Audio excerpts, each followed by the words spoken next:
Salut à tous, on se retrouve pour une nouvelle vidéo. Aujourd'hui ça va être un tuto. Je vous en dis plus après l'intro, c'est parti.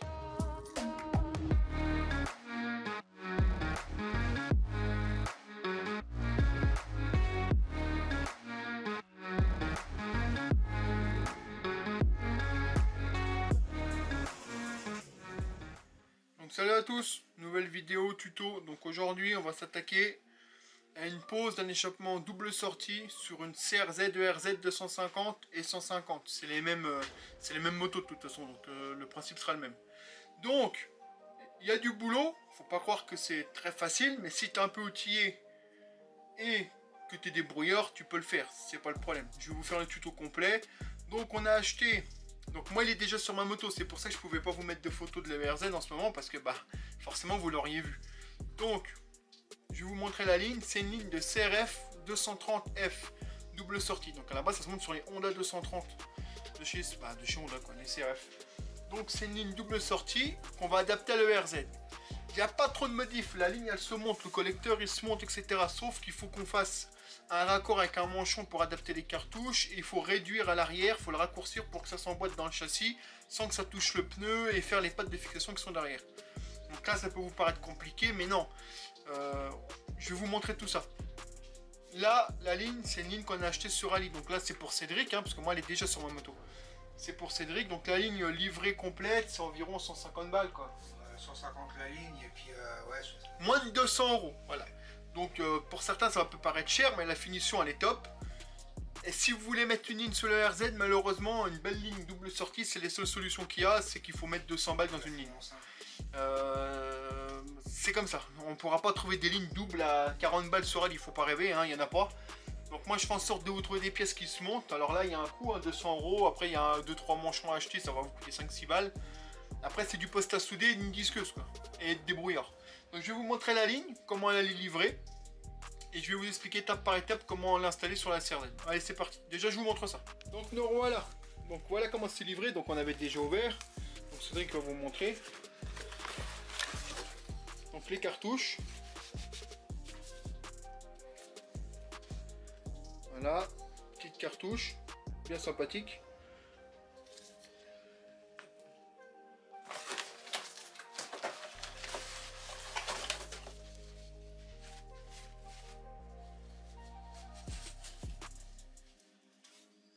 Donc vous payez quand même le prix, mais la finition est vraiment correcte. Hein. Vous pouvez regarder, il n'y a rien à dire. Là c'est protégé, ça c'est une protection qu'il y a dessus. C'est les soudures, tout est propre.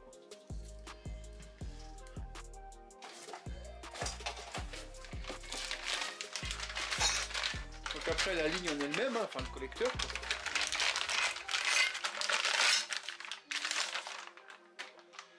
Voilà. Donc franchement il n'y a rien à dire. Regardez les soudures. Hein. Vous voyez... il n'y a rien à dire quoi, les soudures sont propres, nickel. Rien à dire. Donc cette partie-là, le collecteur se monte lui sans problème. Cependant, il y aura des modifications après.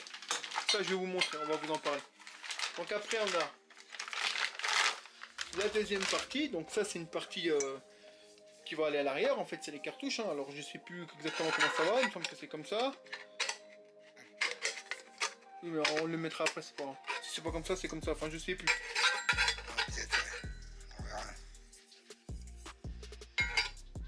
Ouais, c'est comme ça. On sait que c'est comme ça. Donc, vous voyez, ça va aller comme ça. Et ça vient se remboîter dans le collecteur qui est là. Comme ça. Alors là, vous me dites, bah, ça va se monter tout seul. Non, il y a de la modification. On va vous expliquer pourquoi. Donc, déjà, en premier lieu, on enlève la ligne d'origine. C'est parti. Donc, pour enlever la ligne d'origine, c'est pas compliqué. Hein. Deux boulons là. Un écrou là, vous dévissez ici, enfin non, vous dévissez celui-ci, vous dévissez la cartouche et vous enlevez la ligne. Allez, c'est parti. Donc nous voilà, donc la première chose à faire quand vous recevez la ligne, c'est de la monter. Vous la montez sur la moto. Pour ce faire, vous prenez un joint de peau neuf. Allez, moi j'en ai plein, du diamètre. Hein. Vous en mettez un neuf qui s'écrasera. Vous montez la ligne avec un joint de peau neuf. Ensuite, le manchon que vous avez acheté, les manchons à acheter, c'est ça. Voilà, il faut acheter deux manchons comme ceci. Ça coûte 5 balles, même pas. Ouais, même pas.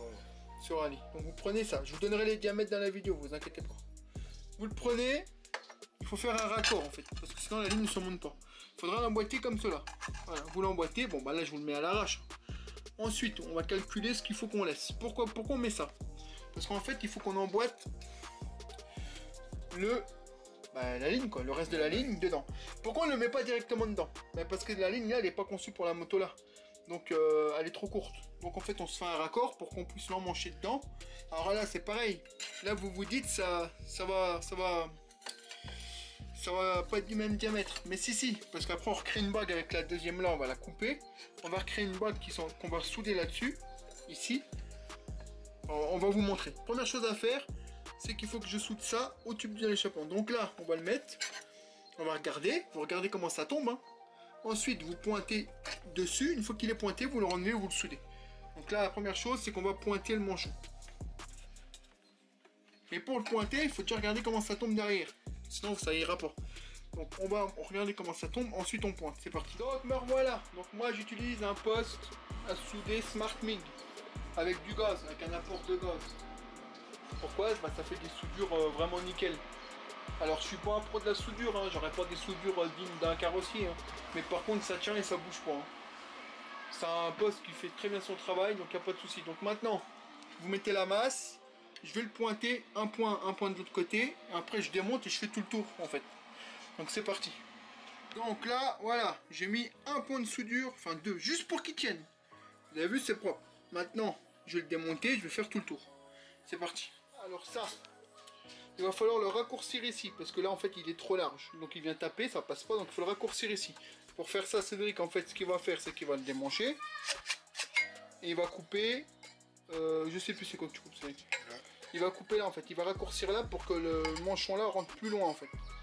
Donc après, on va faire ça, une fois que ça c'est fait, je vous montre. Là il a coupé, il a raccourci, pour que ce manchon là vienne dedans, pour que ça passe entre les carénages de l'ERZ en fait, sans aller derrière les carénages. Donc maintenant on sait que c'est bon, Cédric va le remonter, on va vous montrer ça, et après il mettra un ressort. Voilà, là c'est voilà, là il a moins picolé. Donc là c'est bien emboîté. Si tu le mets à peu près, vas-y à peu près, hein. Là il n'y a rien de mis, il n'y a pas la ligne. Là on voit que ça passe dans le carénage nickel des deux côtés. Donc maintenant ce qu'on peut faire c'est remonter l'autre bout et voir comment ça se monte. Donc c'est parti. Pour ajuster. Donc nous voilà. Donc maintenant ça se monte, hein, la ligne est montée, voilà, le manchon est soudé, il n'y a pas de problème. Donc là on a raccourci ici, donc c'est bon. Maintenant ça on peut l'emboîter dedans sans problème. Le truc c'est qu'il y a un léger jeu entre là, forcément, et le manchon qu'on a mis. On pourrait se dire on va faire une rainure, mettre le collier serré, mais il y aura toujours une petite fuite. Ce qu'on va faire c'est que comme Cédric a racheté un manchon, c'est pour ça qu'il vous en faut deux, Cédric va couper à la taille qu'il faut, pile poil. Pourquoi? Parce que celui-là il est plus gros, regardez. Donc là il va le couper à la taille pile poil. Ensuite on va faire une rainure au milieu pour le venir autour le serrer. En fait ça va combler l'épaisseur qui manque qu'on l'emmanchonne dans le pot qu'on a mis. Et après moi je vais venir le ressouder tout autour et après on mettra un collier pour serrer. Comme ça c'est toujours démontable. Parce que si on le soude en direct on pourra plus le démonter le pot. Donc ça n'a pas de logique. Donc là il va couper, on va le mettre ici le bout. Il va faire une fente, pas sur celui-là, il va faire une fente dans le manchon là. En fait, ça, il va le couper à la taille qu'il faut pour s'emboîter là. Après, il va l'ouvrir. On va le mettre dedans, on va l'enrouler ici, on va l'écraser et je vais le souder. Je le souderai directement là-dessus. Comme ça, après, on remboîte là-dedans, on aura le bon jeu. On mettra le collier, on pourra serrer. Et après, on peut s'attaquer aux cartouches. De toute façon, je vais vous montrer une fois que c'est fait. Je sais que c'est un peu compliqué à comprendre, mais on essaie de vous expliquer au mieux. Là il prend sa mesure et je vous montre une fois que c'est dessus. Donc voilà, donc Cédric a coupé son manchon, voilà, il a fait une gorge au milieu. Maintenant il va venir l'emboîter dans le pot d'origine. Voilà. Il va le serrer, hein, bien sûr. Moi je vais mettre un point de soudure. Après je vais souder tout autour, mais je vais mettre un point de soudure. Pourquoi? Comme ça là on comble le manque qu'il y a là, pour qu'il vienne s'emboîter pile poil là-dedans. Voilà. Comme ça après on met un collier, on serre et c'est fini. Donc on fait ça, je vais vous montrer une fois que c'est soudé. Donc voilà, donc là le manchon est soudé, hein. Il est soudé. Cédric a commencé à passer un coup pour enlever le plus gros de la soudure. Après on lissera après, hein, on s'en fout. De toute façon ça se voit pas, c'est dedans. Les pros soudure, ils vont me dire ouais on pourrait faire des trucs comme ça, oui bah peut-être, mais moi j'ai pas 15 ans de soudure. Moi l'essentiel c'est que ça soit soudé et que ça ne bouge pas. Et jusqu'à présent on n'a jamais été emmerdé. Donc là c'est soudé, c'est nickel. Alors là si vraiment je veux que ça soit lisse, il suffit que j'aille prendre la meuleuse, le disque à poncer. Et je meule jusqu'à temps que la soudure soit lisse. Hein. On se passera un coup après, mais là c'est pour vous montrer en gros quoi. Donc maintenant que ça s'emboîte dedans, ce qu'on va faire, c'est que Cédric là il va faire une fente ici pour qu'on mette un collier et qu'on va serrer, ça va serrer le tout en fait. Comme ça on pourra toujours le redémonter. Donc ça on va faire ça, puis après bon, on va faire les pattes pour les cartouches parce qu'on en a une sur le RZ mais pas l'autre. Hein. Donc on va la faire, enfin on va vous montrer tout ça. Là dans le, pour le moment, qu'est-ce qu'on fait Cédric? On va faire la fente. On va faire la fente, ouais. Voilà, bon bah c'est parti. Bon, alors voilà, donc là c'est monté sans manchonner, il restera plus qu'à serrer. Là derrière on a dû modifier ici parce qu'ils avaient mal soudé les chinois. Donc nous on a coupé, on a repositionné. Mais bon, ça c'est un cas sur 10, hein, ça peut arriver. Donc là on avait rétréci comme on vous a dit, on a remboîté, on a mis les ressorts, nickel. Là on est en train de faire la première patte du silencieux. Après on fera la deuxième pour remonter celui-là comme ceci. Forcément il faut venir se prendre là, donc il faut faire une patte de là, clac clac, on vous montrera une fois que ça sera fait. Donc là Cédric est en train de faire sa patte pour là, et vous avez vu, regardez. Il faut faire très attention quand vous disquez les amis. Il a voulu disquer et ça a dérapé chef. Ah bah ça disco là. Puis il a disqué le doigt mais pas la ferraille. Donc là il est en train de faire sa petite patte, après on fait l'autre, on vous montrera tout ça. Donc vous voyez on peut l'adapter. Après je peux pas tout vous mettre en détail dans la vidéo, pourquoi? Bah parce que on peut pas, nous on le fait au feeling parce qu'on a l'habitude. Il y en a ils prendraient tout au mètre et tout, mais nous on en a déjà posé deux donc on sait. Mais au final c'est montable, vous pouvez les adapter dessus. Niveau performance vous allez gagner forcément. Après vous attendez pas à 10 chevaux non plus, hein. Vous allez gagner forcément c'est sûr. Nous on sent la différence. Après la ligne c'est 200 balles, vous en avez à peu près pour 200 balles avec les... Ouais, 210 balles avec les raccords, après c'est l'outillage après. Une fois que vous avez l'outillage c'est bon. Donc bon on continue ça puis on vous montre une fois que c'est fait. Donc nous voilà les amis. Donc les pattes sont faites. Donc là-bas on a soudé, on en a fabriqué une à la maison, on a soudé. Donc c'est monté. C'est nickel, il n'y a rien à dire. Ça lui donne vachement de la gueule. Donc c'est un petit tuto hein, vite fait, mais c'est juste pour vous montrer qu'on peut les monter quoi. Après c'est vraiment compliqué de vous expliquer tout en détail, hein. Honnêtement c'est compliqué mais ça se monte. Donc ligne d'origine, ligne CRF, Honda CRF montée sur une ERZ avec quelques modifs. Donc nous on a mis quoi? On a mis 3 heures. Ouais. 3 heures parce qu'on a, il nous manque plus un doigt quoi. Mais je vais vous la démarrer. Tu peux embrayer s'il te plaît Cédric? Vous faire écouter le bruit. Bon en caméra c'est pas terrible. Hein. Voilà. En caméra, le son de la caméra est pas terrible. Mais par contre ça ronronne. Voilà. Donc voilà, le son de la caméra est pas terrible, hein. Vous m'excuserez, pourtant c'est une caméra à plus de 1000 balles, mais bon, c'est comme ça. Le micro supporte pas ou alors je l'ai mal réglé. Donc là on entendra peut-être mieux le bruit. On ne peut pas trop accélérer parce qu'on est dimanche, on ne peut pas chercher le monde.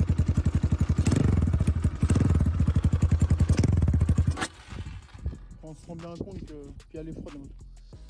Le bruit est différent et ça va forcément mieux fonctionner. Il y aura un EGL justement au réglage carbu.